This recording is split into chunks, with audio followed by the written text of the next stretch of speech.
Narsampet division వ్యాప్తంగా గత ఏడాది కాలంగా అన్ని శాఖల పనితీరు గాడి తప్పిందని, ముఖ్యంగా పోలీస్ మాఫియా హద్దులు దాటిందని నర్సంపేట మాజీ ఎమ్మెల్యే పెద్ది సుదర్శన్ రెడ్డి ఆరోపించారు.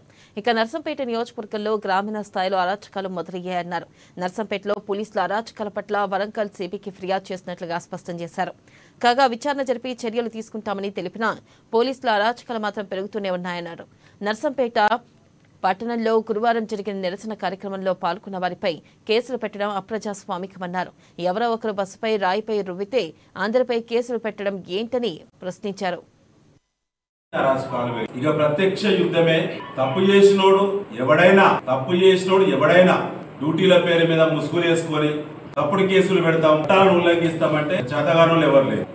ఇప్పటికీ నర్సంపేట ప్రాంతంలో జరుగుతున్నటువంటి పోలీస్ అరాచకాల పట్ల స్వయంగా కమిషనర్ ఆఫ్ పోలీస్ వరంగల్ కు స్వయంగా కలిసి చెప్పినారు. ఒక మాజీ శాసనసభ్యుడిగా పార్టీ ప్రతినిధిగా వ్రాతపూర్వకంగా లేఖ కూడా రాసిన.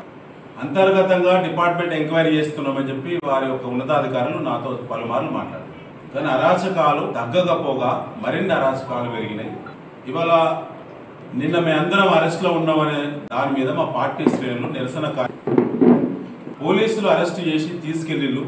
దాదాపు బ్యాక్ అయ్యి అరెస్ట్లోకి వెళ్ళిపోయి కార్యక్రమం ముగించబడి ఆ సందర్భంగా ఆ సమూహం నుంచి ఒక వ్యక్తి రాయి విసిరిండు, బస్ అద్దం పగిలిందనే కారణం మీద రాస్తారోకోలో ఉండబడినటువంటి అందరి మీద పీడీపీపీ చట్టాన్ని వినియోగించి అర్ధరాత్రి అరెస్ట్ చేసి జైల్లో పంపించారు.